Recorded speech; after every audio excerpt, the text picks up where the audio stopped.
it just comes down to the UCLA game and getting healthy for that game. Really, again, Arizona could become a problem if Jaden Delora is on his game. Like Arizona could hang 40 on USC's defense, especially if Gentry's not healthy. But again, Arizona's allowed 49 in 3 of its last 4. USC should be able to pick the number on offense. We need to see USC scoring in the 50s in that game, and it should be able to. So you get out of Tucson, and then basically, let's just remember Lincoln Riley's in a position to rest a lot of players, not just during this off week, but during those Cal and Colorado weeks. Like USC can be missing a couple pieces and still handle Cal and especially Colorado comfortably to get everyone healthy for UCLA. And that's the test. That's really is the big test.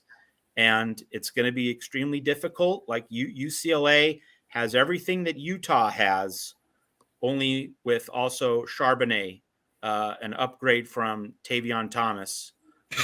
UCLA's offense is everything that we saw tonight from Utah, only better. And so that is a real problem for USC.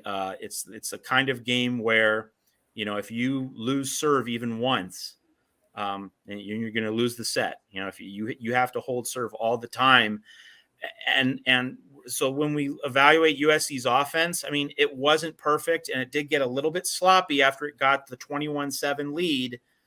If you were going to say that the USC offense, failed to do its job, it was in that pocket of play in the game, and especially with Utah getting the ball first in the second half.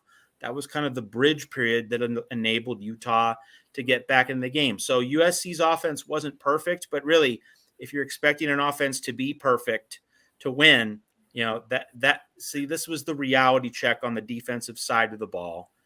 We expected more of these games to occur in 2022. We finally got one.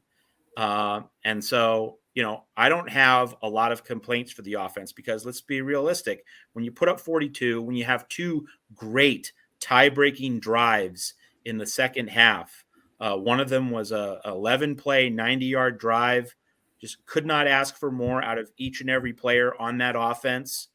Everybody did their job, but this was a game in which, 50 points were needed instead of 42. And that's how it goes sometimes. And I with Mark Rogers on our weekly USC show, which is now on Mondays, it used to be on Tuesdays, I mentioned that, Nick Saban, he did not like where football was headed several years ago. And he asked, is this what we want football to be? And he could have protested, he could have resisted where the sport was headed in terms of the spread offenses, in terms of the passing concepts. But, as much as in his soul, he didn't like it, he still realized that, hey, I have to adjust. I have to adapt.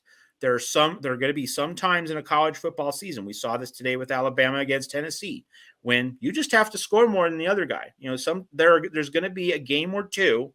It's not going to be most of your games, but there will be a game or two when you just simply have to score more than the other guy.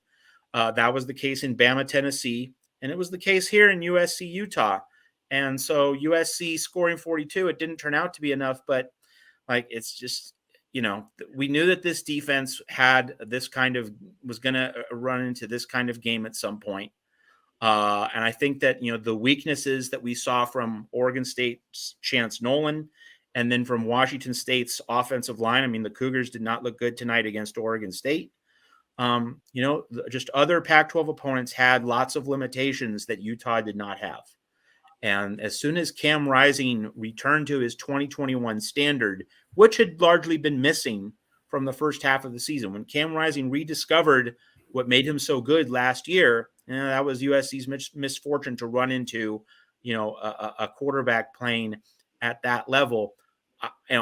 I'm not going to really find fault with anything that USC's offense did because, for 95% of this game, it was absolutely on point. This was just a harsh reality about the state of the defense. And it also shows, here's the encouraging note. It's not really a 2022 note. It's a long-term note. Think of all the things that went against USC in this game. Playing on the road at night, tough opponent, veteran opposing quarterback, the refs, the injuries to Eric Gentry and Jordan Addison, just this absolute avalanche of bad stuff. And it came down to a 2-point play in the final minute. Just wait until USC gets the depth. Just wait until Lincoln Riley stockpiles the roster and fills you guys holes. We almost pulled a goal line stand on that too. Yeah, fourth and one. They had fourth and one. Yeah. We almost had them stop.